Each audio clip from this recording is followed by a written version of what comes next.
자, 오늘 그 이사야서 우리 55장 이제 말씀 들어가는데 이 말씀의 이제 흐름을 좀 이렇게 이해하기 위해서 52장으로 가봅시다. 52장 3절. 52장부터 이제 그 고난받는 종에 의해서 이루어질 일들, 그런 이야기들이 쭉 이렇게 흘러가요. 결국에는 고난받는 종에 의해서 이제 회복될 어떤 이야기가 이제 우리가 지금 말씀을 보고 있는데 그 3절에 보면 여호와께서 이와 같이 말씀하시되 너희가 값없이 팔렸으니 돈 없이 속량되리라 이렇게 말씀하고 있죠. 자, 여기서 팔렸다라는 것은 이제 너희들이 바벨론의 노예로 넘겨졌다, 포로로 잡혀갔다 이런 뜻이 되겠죠. 그러면 이제 그 잡혀간 자들이 우리 하나님이 우리를 뭐 che주로서 뭐 파는 것이 아닌가, 우리를 왜 이리 돌보시지 않던가 이런 말씀들이 있었죠, 우리 앞에서. 그렇지만 이제 하나님은 체주처럼 이익을 취하기 위해서 너희들을 판 것이 아니라 너희 죄로 인해서 스스로 그 대가를 지금 지불하고 있는 중이다라는 뜻이에요. 그래서 실질적으로는 그들의 어떤 불순종에 의해서 이제 지금 사탄의 근사 아래 이렇게 잡혀 있는 그런 실상이 바벨론 포로로 이렇게 드러나고 있죠. 역사상으로는. 그래서 우리 이제 말씀에 보면 그 로마서에 보면 너희가 너희 자신을 누구에게 종으로 내어 주어서 그의 어떤 그에 따른 순종을 하게 되면 그의 종이 된다 이런 말씀이 있어요. 그러면서 이제 우리 사도가 이제 고린도 교회에 보내는 편지 중에는 너희들이 종으로 있을 때 부름을 받았으면은 자유롭게 될 것이고 너희가 자유인으로 부름을 받았으면 그리스도 안에 종이 될 것인데 그것이 참 자유다 이렇게 말을 해요. 그러니까 우리가 음, 세상의 어떤 사탄 마귀의 어떤 종노릇을 하다가 하나님의 어떤 부름을 받고 거기서 나와서 그리스도 안으로 이렇게 참여한 자가 되었는데 그렇다면 너희들은 그리스도의 종이 되는 것이 마땅한데 그것이 참 자유라고 하는 거예요. 그러니까 우리가 죄로부터 자유하게 되고 그 죄의 싹신 사망으로부터 자유하게 되는 것이기 때문에 그것이 참 자유다라고 말씀하고 있어요. 그래서 우리가 누구에게 과거에 하나님을 알지 못하고 하나님의 어떤 종으로서 이렇게 행하지 못할 때는 그 무엇의 어떤 종으로 살았던 거죠. 우리는 그것이 참 자유인 줄 알았었는데 그게 자유가 아니었다라는 거예요. 그리고 이제 이 52장부터 이제 52장 말미에 그 8절에 보면 보라 내 종이 형통하리니 뭐 이렇게 아주 고난받는 종에 대한 말씀이 쭉 나오고 그 고난받는 종에 대해 종이 행할 일들 이 땅에 보냄을 받아서 있을 일들이 53장에 쭉 이야기가 있었죠. 그죠? 그것은 이제 인자 예수가 이 땅에 오셔서 자신의 어떤 자신을 들여서 모든 어떤 질고를 우리의 모든 질고와 악을 이렇게 소멸하는 어떤 그런 걸로 이렇게 드려지는 어떤 말씀이 53절의 말씀이에요. 그래서 53장, 55장에 보면 값없이라고 말을 하지만 실질적으로는 인간으로서는 지불할 수 없는 값을 지불했죠, 그죠? 주님의 생명으로서 지불을 해서 이렇게 값을 미리 치러 놓은 거예요. 그래서 내가 이제 이렇게 우리의 어떤 구원이라는 것은, 자, 예전에 이제 예를 들었을 때, 우리의 뭔가 실수로 뭔가 범한 것을 우리 부모들이 가가지고 그거를, 어? 보상을 다 해주면 그걸로서 이제 그 어떤 내가 저지른 어떤 그런 허물로부터 자유하는 것과 똑같이 예수님이 미리 자신의 몸으로 피값으로 이렇게 지불해 놓은 그것을 내가 믿음으로 내 아버지가 가서 다 지불했잖아. 왜 나한테 또 다시 그걸 나한테 물어? 이렇게 당당할 수 있다라는 거죠. 그것이 이제 여기에서 값없이라고 하지만 실질적으로는 인간으로서는 지불할 수 없는 것. 그래서 우리 그 마태복음 18장에 보면 1만 달란트 탕감받은 자의 이야기가 거기에서 나오는 거예요. 자, 그래서 그리고 53장 그 말절에 보면 12절에 보면 그분이 이제 자기 영혼을 버려 그 하반절에 보면 그가 자기 영혼을 버려 사망에 이르게 하며 범죄자 중 하나로 헤아림을 받았습니다. 그러나 그가 많은 사람의 죄를 담당하여 범죄자를 위하여 기도하였다. 이렇게 말씀하는데 여기 보면 이제 자기 영혼을 드려 그것은 주님이 이 땅에 오셔서 자신을 드린 것을 말하고 그래서 그 죄의 싹신 사망의 대가를 다 이렇게 지불을 하게 됐죠.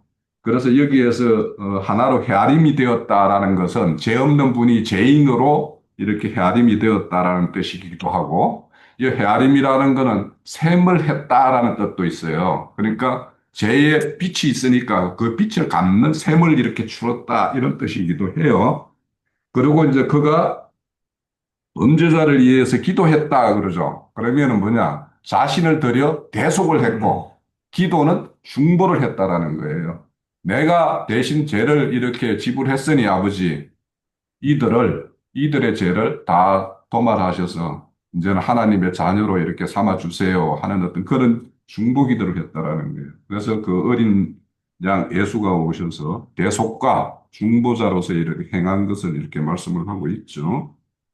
그리고 이제 54장에 보면 이제는 그 바벨론 포로로 잡혀 있는 그들이 다시 돌아올 것인데 그 말씀을 말을 하는데 그게 돌아오는 것이 예전의 어떤 그 수준으로 돌아오는 것이 아니라 더 풍성하게. 예? 그래서 그 당시 하나님의 어떤 그 영향권은 팔레스타인 땅 유대인들 그들에게만 이렇게 영향이 있었다라면 돌아올 때는 하나님의 어떤 자비와 긍휼이 이방 땅까지 확장되어서 그들이 다 돌아올 것이니까 너희의 뭡니까 이절에 장막틀을 넓히고 너의 처소의 휘장을 아끼지 말고 굴을 넓게 하고 말뚝을 견고히 하라 이렇게 말을 해요. 그래서 이제 그런 회복이 그냥 이렇게 예전의 수준의 회복이 아니라. 그래서 이게 우리가 이 구원이 이룰 것이 에덴으로 돌아가자 하는 말은 그게 맞지 않는 말이에요. 그러니까 우리 어떤 교회에서 보면은 에덴의 회복 뭐 이런 이야기를 하는데 그 에덴의 회복은 그건 하나님의 뜻이 아니에요. 그렇죠. 그 에덴은 이미 하나님으로부터 폐기된 곳이고 하늘의 장막으로 그렇게 이제 행해야 되는 거죠. 그래서 이제 어린 양의 어떤 대속과 중보로 인해서 에더냐, 즉 우리 오늘 말씀해 보면 그 54장 11절에 보면 공고하고 강풍에 요동하는 그 옛 언약을 다 끝내버리고 이제는 새 언약. 그래서 주님의 어떤 피로 세운 새 언약. 그 새 언약을 이렇게 말씀하고 있어요. 그래서 그 미래의 그 어떤 예루살렘. 우리는 지금 하늘에 있는 하늘의 시온산의 새 예루살렘에 대한 어떤 이야기를 54장에서 이렇게 말씀을 하고 있어요. 그래서 우리는 옛 언약을 끝내고 새 언약에 참여한 자들, 그런 자들에 대한 이야기가 55장입니다. 시작되는 거예요. 예? 자, 55장에 보면은 이제 1절에 보면 오라 이러는데 오라 이게 뭐예요? 감탄사 같죠, 그죠? 오라. 그런데 감탄은 감탄인데 여기는 깊은 탄식이 들어있는 거예요. 예? 오호라. 왜 이렇게 오호라 이렇게 탄식을 깊은 탄식을 할까? 2절에 있잖아요. 너희가 어찌 양식이 아닌 것을 위하여 은을 달아주고 배부르지 않을 것을 위해서 그렇게 수고를 하고 있냐? 이라고 말하죠. 그러면 여기에서 양식이 아닌 것, 그죠? 우리가 여기에서 말할 때는 이제 영의 양식을 말하는 거죠. 그러면 어떤 생명의 양식, 영의 양식, 하나님의 어떤 살리는 말씀, 이런 것들을 취하지 않고 종교 행습을 막 열심히 하는 거 있죠. 날과 절기를 열심히 지키고, 물지고 발라서 세례도 하고, 때때로 이 떡조가리 갖다 놔놓고 뭔가 성만찬 한다라고 하고, 막 이런 것들. 이런 것들이 뭐냐 하면, 양식도 아닌 것을, 배부를 수도 없는 것을, 그런 것들을 위해서 그렇게 수고하고 하는데, 그것이 잠시 잠깐의 우리의 어떤 뭔가 이 위안을 준다 하게 이제 속이는 거죠, 사실은. 그런데 그런 것에 대해서 그렇게 하는 것을 보니까 아호라 이렇게 하는 거예요, 하나님이. 그래서 이제 자 이런 어떤 무리들 속에 그 어떤 양식이 아닌 것, 배부르지 않을 것들을 먹고 있는 자들 중에 이게 아닌갑다라고 생각하는 사람이 뭐예요? 여기 이제 목마른 자들이 되어서 나오는 거예요. 그러니까 처음에는 이게 아닌갑다 하다가 왜 이 짓을 내가 계속 해야 되지? 이것이 무엇이라고 이런 어떤 그런 것에 대한 어떤 회의를 느끼는 사람들이 그 무리 속에 계속 있으면 목마름이 오는 거죠. 갈급함이 오는 거죠. 그러면 그런 사람들이 이제 이 말씀을 듣고 나오라 이렇게 말을 해요. 물로 나오라 이렇게 말을 하고 그 뒤에 이제 젖과 꿀, 포도주와 젖을 말하는 걸로 보면 여기에서 물이라고 하는 것은 물론 생명수도 있겠지만 먼저는 조만간 회개의 어떤 물 가운데로 나와야 되는. 그래서 나오라고 하는 것은 나온다라는 것은 반드시 어딘가를 떠나야 된다라는 게 있다라는 거예요. 내 안에 가지고 있는 것을 접어야 되는 것이 있다라는 거예요. 이것이 없이 나온다라는 것은 나와서 이것도 저것도 자꾸 뭔가를 뒤범벅 쓰고 하는 그런 혼잡한 신앙밖에 안 돼요. 그러면 접어야 됩니다. 그러니까 접어야 되고 떠나야 되고 이렇게 하는 건데 이 말씀은 우리 계시록 18장에 보면 내 백성아 거기서 나오라 이렇게 말하죠. 그렇죠. 심판받을 그 바벨론성, 음녀의 교회 거기에서 나오라. 그들의 죄에 참여하지 말고 그들의 심판을 받지 말아라 하는 거 그 똑같아요. 그래서 나오라고 이렇게 말을 합니다. 그럼 나오면 어딘가 들어가야 될 거 아니에요. 그죠? 그럼 어디에 들어가야 돼요? 생수의 물이 이렇게 흐르는 그곳으로 가야 되고 값 없이 그러니까 돈 없는 사람, 값 없이 이렇게 먹을 수 있는 그곳으로 가야지 뭔가 먹는데 꼭 값을 지불을 요구하고 하는 데에는 거기는 하나님의 종이 있는 그러니까 하나님의 복의 통로가 이렇게 되는 그런 곳이 아니라는 그의 정표예요, 그게. 그렇죠. 음. 그래서 우리 성경에 보면 이 값을 요구하는 것에 대해서 이 선지자들이 그렇게 질타하는 말씀이 많고, 복음서에 보면 주님이 오셔서 그렇게 질타하는 말씀이 많아요. 왜냐? 값을 지불을 하고, 이렇게 요구하고 하는 것들이 많기 때문에. 자, 그래서 이렇게 거기에서 나오라 하는 사람들이 나와서 보니까 어떻다라는 거예요? 51, 우리 이사야서 51장에 가보세요. 또 한번 봅시다. 51장 1절에 을을 따르며 여호와를 찾아 구하는 너희. 그러니까 여기서 목마른 자가 을을 찾는 자죠. 찾고 구하는 자가 되겠죠. 너희는 내게 들을지어다. 너희가 떠낸 반석, 너희가 나온 반석, 너희가 이미 거기 어딘가에서 떠나온 반석, 너희가 떠난 우묵한 구덩이, 거기를 한번 생각을 해보라는 거예요. 이거는 뭐냐? 이렇게 이런 어떤 하나님의 초청을 받고 나온 사람만이 아, 내가 예전에 저 반석에 있었는데 나는 저기 살 것이라고, 저기가 살려주는 곳이라고 거기에 어떤 내가 적을 두고 그렇게 했는데 저것이 죽이는 사망의 어떤 골짜기였구나. 이런 것들도 알게 되고 저기에는 어떤 영혼의 갈급함이나 배부름이 되는 것이 아니라 오히려 더 목마르게 하고 더 배고픔을 이렇게 주는 것이구나. 이렇게 해도 이제 알게 되고 한다라는 거예요. 그래서 이거는 떠나보지 않으면 몰라요. 그 무리 속에 있으면서 이거는 아닌데 하는 사람은 절대 그 반석이 어떠한지를 몰라요. 딴 데 나와가지고 자기가 지금까지 먹었던 것이 애굽의 시올물과 같고 유브라데의 강의 어떤 하수물과 같았다라는 것은 나와서 다른 어떤 청량한 정말 내 가람을 이렇게 씻어주는 그런 물을 맛봐야지만이 내가 옛날에 먹었던 거는 이런 거였구나를 아는 것이지 그 안에 있으면서 이거는 아닌갑다 하는 사람은 그 자기 생각 정도에 머물러 있는 거예요. 그래서 은을 주고 뭐 수고를 한다라는 것은 자기 어떤 모든 것들을 이렇게 거기에다가 이렇게 투영시키고 투자하고 시간 보내고 물자 보내고 이렇게 하는 것들을 말하는 거죠.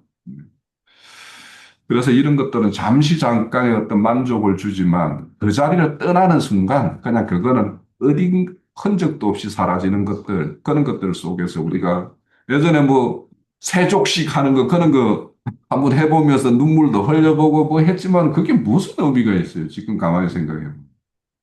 그러니까 그런 것들에 취해서 이제 이렇게 할 때가 있고 그걸 떠날 때가 있는 거죠. 자, 목마른 자가 물로 오라 하면은, 저 물이라는 건, 여기에서 물이라는 거는 우물이고 샘터일 수가 있죠. 그죠? 그러면 우물이고 샘터라는 것은 예수님을 상징하고 또 교회를 상징하는 것이죠. 또 배고픈 자는 떡집으로 가야죠. 그죠? 베들레헴 떡집으로 가야지. 근데 떡집에 가면 떡은 그냥 되는 게 아니죠. 알갱이 채로 그대로 있으면 그게 떡이 안 되잖아요. 부서지고 갈아지고 쪄야지, 쪄야지 이제 이게 한 덩어리를 이룰 수 있고 이런 기 때문에 사실은 자기가 먹는 떡, 자기가 떡이 되는 것 이렇게 하기 위해서는 참 많은 고난과 이런 것들의 어떤 과정을 이렇게 겪어야만 이렇게 될 수가 있어요. 그래서 어떤 그런 것들이 이렇게 교회는 그런 어떤 살리는 생수의 물을 이렇게 흘러내는 것이 이제 교회인데 에스겔서 47장 우리 잘 알고 있죠? 47장에 가봅시다. 성전 문지방 밑으로 막 물이 흘러나오죠. 그런데 그 물이 동으로도 흐르고 남으로도 흐르고 북으로도 흐르는데 그 물이 닿는 곳마다 살아나더라 이렇게 되어 있어요.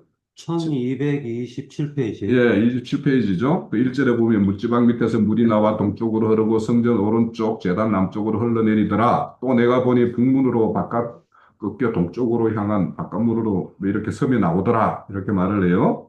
그러면서 이제 물이 발목같이 3절에 발목에 오더니 또 4절에 보면 무릎에까지 차고 이제 허리까지 오르고 그렇게. 예. 그래서 그 물이 넘쳐서 헤엄칠 수 있을 정도로 강을 이루는데 강 좌우편에 나무가 7절에 보면은 나무가 많더라. 이거 우리 계시록 보면은 22장에 딱 나오죠. 자, 내가 이르되 이 물은 동쪽으로 흐르며 아라바 내려가서 바다에 이르러 바다까지 살리더라. 이렇게 되어 있어요. 그래서 거기에는 생물이 모든 물고기들이 많이 살더라. 이렇게 되어 있고 그래서 그런데 11절에 가면 그 진풀과 개풀은 살아나지 못하고 소금 땅이 될 것이며 이렇게 되어 있죠. 그래서 이 강물이 흘러가 성전에서 흘러나는 물이 흐르는데 다 살려나는데 못 살아나는 게 딱 두 군데가 있어요. 진풀과 개풀이라고 해요. 자, 진풀은 물이 고이는 거예요. 물은 흘러야지 이게 썩지 않고 계속 이렇게 생명을 낼 수 있는데 뭔가 물이 딱 고여가지고 있으면 자 그래서 우리가 옛날에 보면은 어떤 뭐 미국의 유명한 뭐 케네디 가문가 누군가 뭐 자기가 어렸을 때 교회에서 그 몸담았던 교회를 죽을 때까지 몸담았다라고 이렇게 하는 거. 그 어떤 뭐 교회가 좋은 어떤 그런 양육 그런 가정이 있어가지고 어린아이 가정 뭐 중학교 가정 뭐 이렇게 잘 이렇게 되어 있으면 아무 문제가 없지만 그렇지 않으면 초등학교 때 다녔던 학교를 떠나야지 중학교 가고 중학교 마치면 고등학교 가야 되고 당연히 이게 뭔가 그때 때에 맞는 그 물이 공급돼야 되는데 어떤 물 계속 우려먹는 물. 제가 학교 다닐 때 보면요. 교수가 한 20년 똑같은 노트 가지고 가르치는 사람이 있어요. 20년이면은 세상이 바뀌어도 얼마나 바뀌었겠어요? 근데 그 20년쯤 노트 가지고 계속 가르치는 사람. 그러면 그 사람에게 배우는 거는 죽은 지식인 거예요. 그렇죠. 그런 거와 똑같아요. 그렇게 이런 어떤 자기 안에 뭔가 이 말씀이 자리 잡고 있는데 이것이 날로 날로 새로워져야 되고 그 말씀의 깊이를 스스로 이렇게 물을 이렇게 길러 올리는 어떤 그런 것이 없으면 썩는 거예요. 그래서 그런 것이 진펄이고 개펄은 뭐예요? 소금기가 많다고 그러죠. 그러면 여기 소금기가 뭐일까? 생각을 해보면 뭔가 완악한 거 있죠, 그죠? 소금기, 진한 거. 그러니까 소금이라는 거는 좋은 긍정적으로는 뭔가를 이렇게 부패시키지 않고 뭐 이렇게 하는 좋은 긍정적인 것도 있지만 다른 한면은 소금은 변해야 되는 것들도 변하지 않게끔 하는 어떤 그런 것도 있는 거예요. 그러니까 소금의 어떤 비유라는 거는 어떤 그 짠물이 거기에는 식물을 낼 수 없게끔 만들잖아요. 그러니까 그거는 자신의 아지, 고집, 뭐 이런 것들이 어째 보면 그런 소금기와 같을 것이고 잘못된 성경 지식으로 이렇게 잡혀 있는 어떤 교리에 붙잡혀 있는 그런 사람들이 소금기를 가지고 있는 것과 같아요. 그래서 그런 것들이 이렇게 우리가 그런 걸 견주어 볼 수 있을 것 같고. 자, 물로 나오라 하는 것은 우선은 우리가 회개의 물로 이렇게 씻음을 받아야 되는 어떤 그런 것이 있고, 그 다음에 어떤 성령께서 아까 이제 요한복음 7장에서 말하는 성령이 우리 배에서 이렇게 생수의 강을 흘려내 주는 어떤 그런 물을 마셔야 되는 어떤 그런 것이 있죠. 자, 그래서 우리가 여기에 보면은 이제 값없이 이렇게 말하는데, 그래서 이렇게 우리가 어렸을 때는 값없이 이렇게 공급을 받아요. 그죠? 그런데 하나님의 어떤 성령의 어떤 도심에 의해서 우리가 말씀의 어떤 깊이를 더하고 이렇게 깨우침을 이렇게 넓혀가는 것이 맞는데, 우리 그 이사야서 12장 가봅시다. 우리가 지나온 말씀인데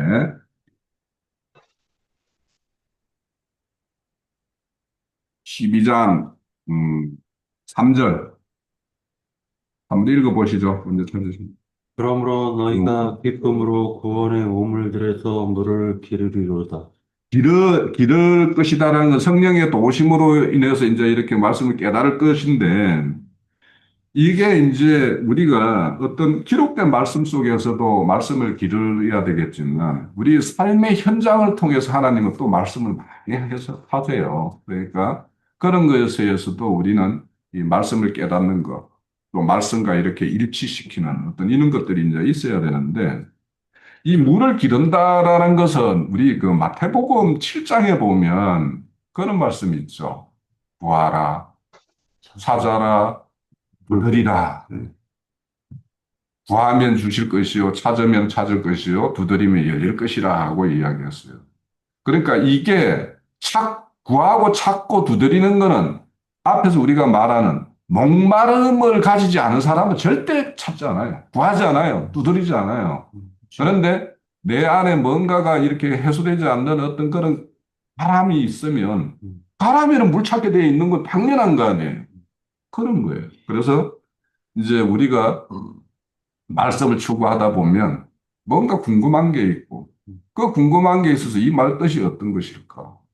뭐 이런 거나 내 인생에 뭔가 이런 것들이 하나님이 뭔가 주파수를 던지는 것 같은데 이게 무슨 뜻일까? 이런 것들은 늘 우리를 더 깊은 세계로 인도를 해요.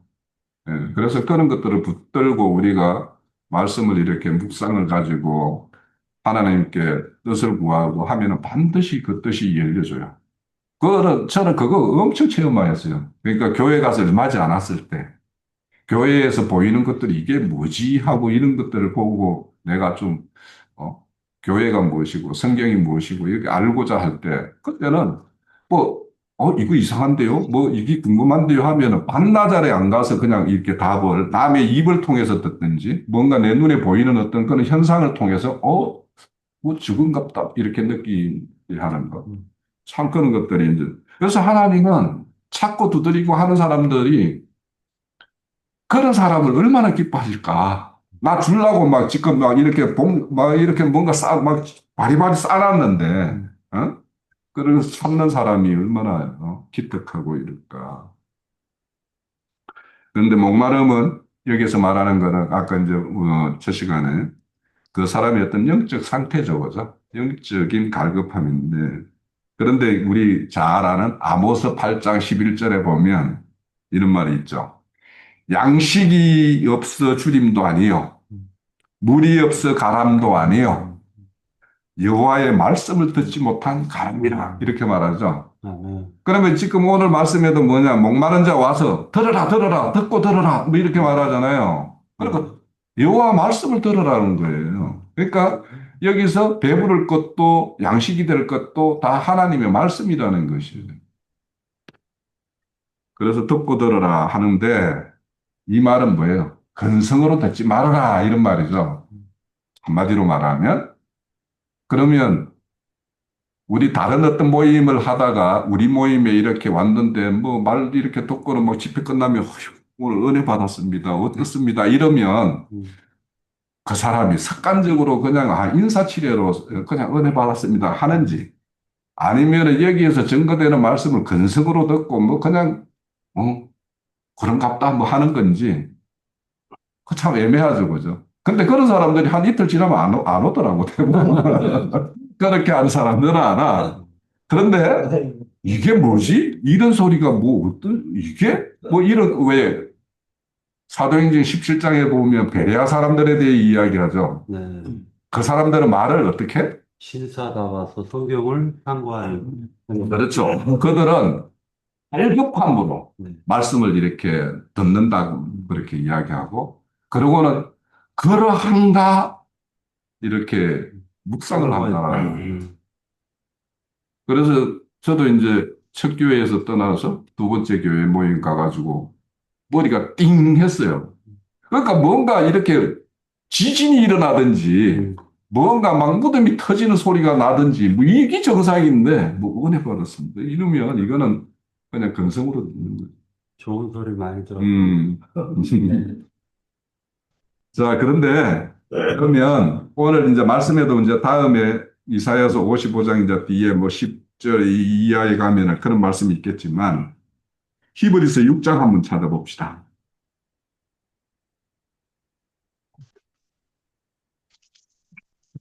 물을 뿌려주고 비를 단비를 내려주면 어떻게 해야 되는가? 6장 7절 8절 네. 땅이 그 위에 자주 내리는 비를 흡수하여 밭가는 자들이 쓰기에 합당한 채소를 내며 하나님께 복을 받고 만일 가시와 엉겅퀴를 내면 버림을 당하고 저주함에 가까워 그 마지막은 불사름이 되리라. 예. 이제 말씀을 보면 땅이 이렇게 되면 땅은 사람의 마음의 밭을 말하겠죠. 마음의 땅을 말하겠죠. 그 위에 비를 자주 내려준대요. 하나님은 그러니까 이런 모양, 저런 모양으로, 이런 소리로, 저런 소리로 이 사람을 만나게 하고 저 사람을 보게 하고 뭐 이렇게 하는 걸로 인해서 하나님은 우리에게 그렇게 은혜를 줘요. 그러면 그것을 잘 흡수해서 채소를 내면, 그래서 채소는 이제 우리 창세기에 보면 땅에서 채소 내는 거 이야기가 나오죠. 그러면 이거는 이제 하나님의 어떤 식물이 되는 거고 네. 또 우리의 식물이 되는 것인데 이 채소는 순종에 이를 흡수한다라는 것은 잘 흡수한다라는 것은 그 말씀에 순종한다라는 뜻이 되겠죠. 순종의 열매를 맺는 것을 채소를 내면 이렇게 될 것이고 그러면 하나님께 복을 받는다라고 해요. 근데 여기서 이제 복이라는 것은 우리 히브리어로 바라크 이렇게 해요. 바라크의 뜻을 보면 무릎을 꿇다 이런 뜻이에요. 그러니까 이 바라크 복은 하나님과 같이 우리가 무복하고 순종하고 무릎 꿇어야 될 자에게는 무릎 꿇는 것이고 맞서서 당당하게 서야 될 때는 서는 것이 복인 거예요. 그러니까 바라크는 이렇게 하나님의 은혜를 내려주면 그 은혜의 단비를 내리면 하나님 앞에는 이렇게 무릎 꿇고 낮은 자리로 이렇게 행하는 것이 이렇게 복이 될 것이고 그런데 이제 그렇지 못하면 가시 은근키를 낸다라는 거예요. 그러면 여기서 가시 은근키는 뭘까? 이게 사단의 속성이겠죠. 사단의 속성 중에서 가장 큰 거는 교만이겠죠. 그죠? 교만. 뻣뻣하게 세우죠. 하나님 앞에서 뻣뻣하게 세우는 거. 그런 것이나 허영이나 거짓이나 속임이나 시기나 질투나 이런 것들이 다 이렇게 가시와 은근키일 거예요. 자, 이런 것들을 내면 꼭 가시와 은근키는 불사름밖에 더 하겠어요. 그죠? 그래서 우리가 이 하나님의 말씀을 이렇게 취할 때는 이런 어떤 취에 따르면 거기에 따른 뭔가 이렇게 후속적인 어떤 그런 반응이 있어야지 반응이 없으면 그게 하나님이 애쓰고 수고하고 심지어 자기 몸을 들여서 이렇게 대속을 이룬 어떤 그것이 어떤 의미가 있겠는가. 그런데 우리가 성경에 보면 여기에 돈 없이 값 없이라고 이렇게 말하는데 이거는 이제 시대적인 배경으로 보면 바벨론 포로로 잡혀 있는 자들이 이렇게 풀려날 것이다라는 것이에요. 그런데 하나님이 이렇게 이렇게 속박받는 자들, 이렇게 죄 가운데 이렇게 있는 자들, 이런 자들을 이렇게 그것으로부터 해방시키는 것은 다 하나님의 은혜에 속한 일이죠. 인간이 거기에다가 뭔가를 더할 거는 없는 거예요. 인간의 공로로서 이렇게 이룰 수 있는 거는 없어요. 그래서 로마서 3장 24절에 보면 그리스도 안에 있는 구속으로 말미암아 너희가 값없이 의로움을 받았다라고 말합니다. 그러니까 우리의 의로움은 우리의 뭔가가 행실이 있어서 뭐 해서 의롭다 함을 받는 게 아니에요. 그런데 이거는 의롭다 하면 명분이라는 것도 있어요. 하나님은 처음에 이렇게 의롭다. 네가 믿음으로 그렇게 대속을 받고 그것을 네가 믿음으로 취함으로 너의 아들의 어떤 명분을 주려 함이라고 말을 할 때가 있어요. 그 명분을 주는 것은 명분을 받은 자는 하나님이 반드시 아들답게 만드는 가정이 있어요. 그래서 거기에서 명분을 받았는데 탈락하는 자들이 있을 수 있는 거예요. 그래서 성경에는 뭐예요? 자녀가 되는 것이 있는가 하면 백성이 되는 것이 있다라는 거예요. 그래서 그 고린도 후서 6장에도 보면 너희들은 따로 나와 있어라. 백성들 무리 아니면은 거기 오늘 보면 가시와 은근키를 내는 그런 무리들에서 나와서 따로 있어라. 그러면 내가 너희들을 영접하겠다고 해요. 어? 그리고는 나는 너희 하나님이 되고 너희는 나의 자녀가 될 것이다. 그러니까 우리가 하나님의 어떤 하늘의 어떤 시온산이라고 이렇게 말하는 것, 이런 것들은 우리 스스로가 어떤 구별을 이루고 있는 그런 어떤 교회를 이루고 있는가 이런 것들을 늘 생각을 해봐야 돼요. 그리고 이제 그래서 우리는 지금 앱장막을 떠나서 그러니까 앱 언약을 떠나서 하늘에 있는 새 장막에 이렇게 참여한 자들인데 그 자들이 먹는 것이 뭐냐 하면 젖과 포도주예요. 하나님이 공급하는 젖과 포도주예요. 그런데 이제 여기서 값없이 먹어라. 그런데 주님도 그러죠. 마태복음 10장에 보면 제자들을 유대 땅으로 이렇게 파송하면서 뭐예요? 너희들이 그 가서 병든 자들도 고치고 죽은 자도 살리고 귀신 들린 자들 귀신도 쫓아내고 막 이렇게 할 것인데 너희들도 옛날에 그런 병자였고 너희도 옛날에 그런 어떤 귀신 들린 자였는데 네가 그렇게 치유받은 게 그저 치유받았고 그저 받았다. 그러니까 너도 그저 주라 이렇게 말을 하는데 그런데 성경에는 온 곳곳에 값을 받고 하는 싹꾼들이 아, 있다는 이게 것을 말합니다. 지금, 지금 예배 중이에요. 그래서 이거는 우리 이사야서에도 너무 많은데 오늘 이사야서 우리가 55장을 보고 있으니까 56장 그 한 장 그 뒤에만 한번 봐도 57장도 있고 우리 이사야서 1장에도 딱 이사야서 10대부터 값을 이렇게 요구하는 그런 자들에 대한 이야기로 시작이 돼요. 이 이사야서는. 그러니까 선지서는 항상 뭐냐 하면 하나님 보시기에 무리가 발견될 때 선지자를 세워서 보내서 그들의 어떤 불의를 이렇게 경고하고 심판을 경고하는 말씀. 자, 이사야서 56장 11절에 봅시다. 이 개들이 탐욕이 심하여 족한 줄도 알지 못하는 자들이요. 그들은 몰지각한 목자들이다. 이렇게 말을 하죠. 오늘날 세속교회에서 이렇게 막 없이 하는 데가 있나요? 사실? 없죠? 네. 음. 걔들은 탐욕이 심해. 그래서 몰지각 목자들이요. 이런만. 그래서 이런 이야기는 너무 많아. 내가 이 말씀 찾아보다가 너무 많아가지고 그냥 넘어갈게요. 근데 이제 우리 신약에 보면 주님이 오셔서 내 집은 기도하는 집인데 강도의 소굴로 만들어버렸다라는 말도 있고 장사하는 집이 되었다 이런 말도 있죠. 또 가부의 가산을 삼키는 자 이런 말도 있죠. 음?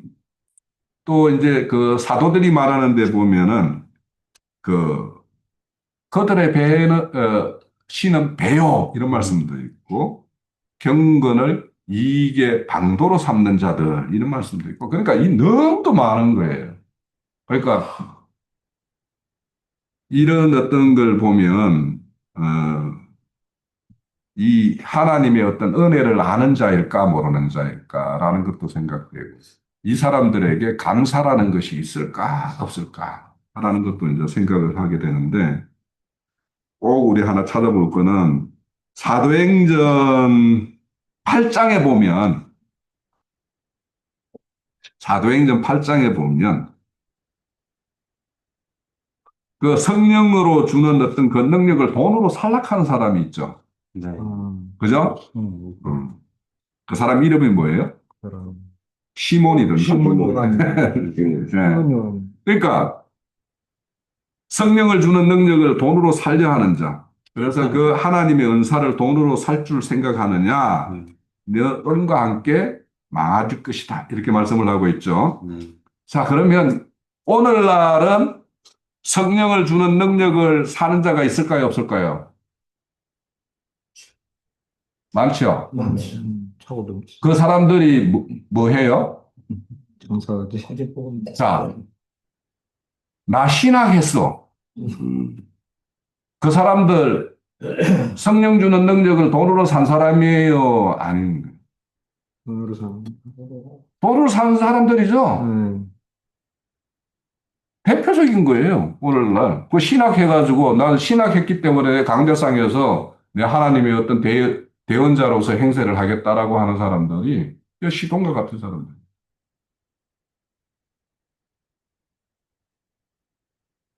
자, 그래서 하나님의 은혜를 싹으로 사는 것에 대해서는 뭐 유다서나 베드로후서나 이런 데 보면은 발람을 두고 말을 하죠. 불의한 싹스를 좋아하는 자 이렇게 해가지고 자 이런 싹스를 위한 거는 우리가 너무도 많이 봤고 현재도 이렇게 있는 현상이니까 뭐 이 정도로 하고요. 자 그리고 이제 포도주와 젖을 먹으라고 하는데 포도주라고 하면 우선은 이제 포도주 하면 두 가지가 이제 생각을 할 수가 있겠죠. 피로 세운 새 언약, 그죠? 그래서 포도주를 먹어라 하는 것은 옛 언약을 폐기하고 새 언약 안으로 들어가라 이런 말일 수도 있겠고 또 포도주는 성령으로 주어지는 구원의 어떤 기쁨. 그래서 이거는 대표적으로 시편 104편에 보면 사람의 마음을 기쁘게 하는 포도주 이런 말씀이 나와요. 그리고 이제 이것을 풍성하게 넘치게 해주겠다라는 것은 이제 곳곳에 이렇게 너희의 창고에는 포도주가 가득할 것이고 뭐 이렇게 축복의 어떤 말씀을 이 대표로 포도주라는 것을 등장시켜요. 그래서 그런 것이 그러니까 이렇게 떠나오라고 하는 데서 나온 자 그들에게는 하나님께서 이런 기쁨의 어떤 포도주 새 언약에 어떤 가입시키는 것 이런 일들이 이제 말씀을 하고 있는 거고 젖은 이제 아까 뭐 형제님 말씀대로 이런 생명을 이렇게 자라게 하고 풍성하게 하고 하는 거죠. 그래서 우리가 이제 베드로전서 보면은 갓난아이들이 순전하게 어떤 신령한 젖을 사모하는 거 이런 거 참 우리가 그 어린아이가 엄마의 어떤 젖을 이렇게 즐기는 거는 먹을 때 보면 막 이래 젖을 만지기도 하고 막 이러잖아요. 그죠? 참 행복하고 뭐 부족함이 없잖아요. 그 모습은. 더 요구도 없고, 그죠? 어린아이는. 그런 어떤 순전함을 이야기하는 것을 이제 여기서 말씀하시는 거고, 그런 어떤 선의의 어떤 말씀이고. 근데 젖을 먹는 거에 대해서 질타하는 말씀도 굉장히 많죠. 그죠? 한마디인데 불량하게 먹는 불량하게 먹는 그 우리 그 히브리서 5장에 보면 때가 오래인데 네. 여전히 젖 먹는 자들에 대해서 아주 질타하는 말씀이 있죠. 그러니까 늘 젖은 음식이나 먹고 단단한 음식과 마른 음식은 못 먹는 그런 거에 대해서 이렇게 질타하는 말씀도 있고 또 마태복음에 보면 마지막 그날에 해가지고 아이 뵌 자나 젖 먹이는 자는 화가 있을 거다라고 말했어요. 그러니까 이거는 뭐냐면 사람의 어떤 생명은 사람이 있는 건데 그에 그때 맞는 어떤 말씀이 공급되어져서 그 어떤 생명이 이렇게 성숙을 이루어가는 어떤 그것이 실현되는 것이 교회의 모습이어야 되는데 늘 어린아이 같은 신앙 뭔가만 그런 말씀만 이렇게 하게 되면 그 어떤 생명의 사람이 없잖아요. 변화도 없고. 그런 것들에 대해서 이제 하 있을 것이다라고 이렇게 말씀을 하시는 거예요. 자, 그래서 오늘 우리가 이렇게 말씀을 이제 좀 정리하면 우리가 과거에 어, 진짜 양식 아닌 것을 양식으로 삼았고 배부르지 못할 헛배부른 것 가지고 배부르다고 배 두드린 적이 없었는가라는 것도 한번 생각을 해보면 좋겠고 그런데 이제 거기서 우리는 다 떠나왔잖아요. 그죠? 이제 떠나왔으면 이제는 장성한 분량 그래서 장성한 분량 이런 것들은 그러니까 오늘날 이렇게 보면 막 이렇게 인간적인 사랑을 이렇게 좀 막 이렇게 되게 강조하는 어떤 그런 것도 있기는 한데 그런 것이 필요한 사람이 있어요. 분명히 있어요. 그런데 그거는 또 그런 사람에게는 그런 사랑을 베풀어야 될 것이고 그렇지 않고 이제 우리가 어떤 사람을 보면 그 사람의 어떤 생명의 어떤 수준을 보고 거기에 맞는 말씀을 공급해서 그 사람에게 만족이 되어야지 교회가 이렇게 건강해지고 이렇게 하는 것이지 늘 이렇게 어린아이한테 알아듣지도 못하는 말을 하는 거 그것도 큰 문제고 또 장성한 자한테 그걸 뭐 이유식 같은 말만 이렇게 해주는 거 그것도 큰 문제예요. 그래서 우리가 그 어떤 때에 맞는 양식을 공급하는 자가 뭐라고 그래요? 23장, 마태복음 23장에 보면 충성된 종이라고 그래요. 때에 따라서 하늘의 곳간을 열어서 이렇게 예, 것과 그 양식을 공급하는 자, 음. 천국의 서기관, 그 자가 복이 있다고 그랬어요. 그래서 우리가 그런 것들을 할 수 있는, 그래서 우리는 누군가가 이렇게 공급해 주는 것들만 먹는 어떤 단계가 있고, 이제는 자기가 스스로 길러서 먹는 어떤 단계가 있고, 이제는 자기가 기른 것을 남에게 공급하는 단계가 있어요. 그래서 우리는 그런 단계로 이렇게 나아가는 그런 진보의 어떤 신앙을 좀 추구해야 될 것을 오늘 말씀으로 마칠게요. 네. 뭐라 했을 때 말씀 아니라는 것을 다 말씀하셨는데 모든 목마른 자들아 홀로 나아오라 돈 없는 자도 오라 너희는 와서 사 먹게 돈 없이 값 없이 와서 헛소리와 젖을 사라 사 먹되 젖을 사라 하는 것을 봤을 때 목마른 자들아 물로 나오라는 것은 생명의 물로 나오라는 거잖아요. 좀 목마른 자들한테 생명의 물을 말씀 생명의 물을 이제 말씀으로 생명의 물은 이제 말씀이잖아요. 근데 이제 그래서 분명히 돈 없는 자도 오라 너희는 와서 사 먹되 돈 없이 값 없이 와서 포도주와 젖을 사라. 이제 어떻게 보면 이제 헷갈릴 수도 있잖아요. 돈 없는 자도 오라. 근데 너희는 와서 사 먹고 또 돈 없이 값 없이 와서 포도주와 젖을 사라 했을 때 사 먹는 것은 값을 치러야 되는 거잖아요. 분명히 돈이 없는 자도 오라 했는데 여기 오면은 사 먹어야 되잖아요. 그 저는 사 먹는 것은 사 먹을 때 우리가 씻김을 받는다고 생각이 들어요. 하나님의 말씀을 먹을 때 사서 먹는 것은 대가를 지불하는 건데 우리가 교회 생활하면서 말씀을 듣고는 반드시 대가가 따라요. 어떤 말씀을 듣고 나면 환경이 오잖아요. 그 환경이 이제 대가거든요. 대가를 지불했을 때 주님은 값없이 3억 배 돈 없이 값없이 대가를 지불했을 때 하나님의 말씀을 이제 먹을 수가 있다는 걸 저는 좀 봤거든요. 보고 포도주와 젖을 사라 했던 것도 이것도 환경과 연관되어 있는 거예요. 포도주는 참 좋은 거예요. 포도주는 좋은 것도 있지만 독주도 있어요. 근데 이제 이 주님이 말씀한 긍휼, 여기 하나님의 긍휼을 말하자면 그 포도주를 먹을 때 우리가 진짜 이 뼛속까지 주님의 성령으로 인해서 주님의 그 삶을 살아가는데 젖은 이제 말씀이잖아요. 현재님들은 이제 이런 예표적인 말씀을 했는데 젖은 말씀으로 우리 교회 안에서 오늘 지금 젖을 다 먹고 있잖아요. 근데 이제 하나님의 참된 젖을 먹는 것은 그냥 대가가 있어야 된다고 봐요. 살아겠거든. 분명히 젖도 살아겠거든요.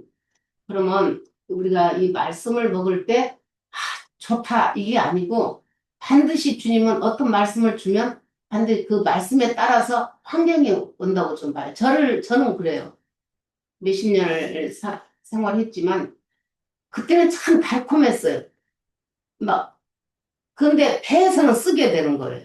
이게 먹을 때는 너무 달콤한데, 이거 소화가 되려면 쓰더라고요. 그것이 사는 거라고 저는 좀 말씀드리고 싶어요. 소화가 이게 돼야 되는 것은 쓴 나물을 먹으라겠잖아요. 출애굽에서도 보면. 쓴 나물을 먹는 것은 아주 진짜 정말 힘든 환경들이 지나갈 때 그걸 이제 막 삼켜야 되잖아요. 우리가 뱉어낼 수도 없고 하나님의 말씀을 먹고 나서는 참 좋았어요. 아, 이 말씀 나한테 좋았다 했는데 그게 바로 이제 환경으로 오고 이게 배에서 소화가 되려면 이게 소화가 될 때는 나한테 이게 몸이 좋아지는 건데 소화가 안 되고 뱉어내는 것은 거부하는 거잖아요. 네. 그래서 우리가 사라고 했던 것은 참 여기서 단순한 건데 우리 일생을 볼 때는 참으로 쉽지 않은 거다. 그냥 말은 저를 사라 했는데 쉽지 않은 인생을 주님은 바라는 것을 이제 보이잖아요. 그래서 3절에도 보면 다윗에게 허락한 확실한 은혜라겠어요. 이걸 다 먹고 났을 때 우리한테 주님이 주신 확실한 은혜가 임해지는 것이지 과정이 없이는 젖을 사고 먹고 값없이 참 좋죠. 값없이 처음에는 먹여요 주님이. 근데 이제 반드시 뒤따라요 이게 환경이. 그래서 이 금기름 붓는 지체들은 70이나 30이나 20살 된 사람이나 오면은 처음엔 다 좋은데 이제 과정들을 통과할 때는 참으로 쓰다. 저는 이 말하고 싶어요.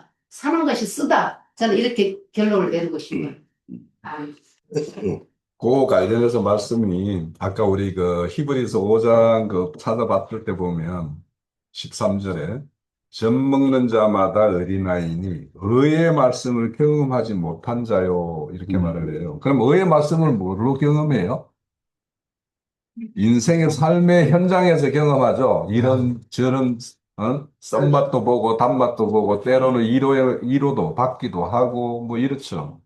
그래서 사실은 이제 어제도 우리 그 자매님 만나서 이제 이야기 나눌 때 우리가 기록된 말씀 가운데서 읽어낸 물이 있는가 하면 이 삶의 어떤 현장에서 우리가 겪는 어떤 사건을 통해서 하나님의 뜻을 이렇게 헤아리고 또 내 마음이 그의 이제 하나님의 마음과 이렇게 동화가 되어서 이렇게 합치가 되는 이루는 어떤 이런 일들이 굉장히 많이 있어요. 그래서 우리가 의의 말씀을 경험한다라는 것은 지금 뭐 금방 그래서 이제 실제로 다윗이 기름 부음을 받고 난 이후에 왕으로 헤브론의 왕으로 되는 데까지 13년 동안 사울 왕에게 막 쫓겨다녔어요. 그죠? 그랬어요. 그런 것처럼 그런 어떤 다른 과정. 그리고는 헤브론 왕으로서의 어떤 그 7년 동안의 어떤 치리를 한 다음에 온 이스라엘의 왕으로서 이렇게 통일 이스라엘의 왕으로서 등극을 한단 말이에요. 그러니까 하나님이 그런 어떤 다윗, 하나님 왕국의 어떤 그 치리자의 어떤 모습이 그렇게 세워지는 과정에는 그런 것이 있듯이 금방 자매님 말씀대로 이런 너의 말씀을 이렇게 경험하면서 하나님에게 순종도 하고 또 다윗 인생에 보면 불순종해서 시험 당하는 것도 얼마나 그 당합니까? 그런 걸 다 통해서 하나님은 우리의 어떤 그 진리를 건축하는 어떤 그런 것을 우리는 말씀을 통해서 볼 수 있어요. 자매님 말씀대로 저도 그렇게 산다라는 말씀은 그런 어떤 의미로서 좀 이해가 됩니다. 명의장은 말할 거 좀 해요. 어저께 뭐 준비 많이 했다며.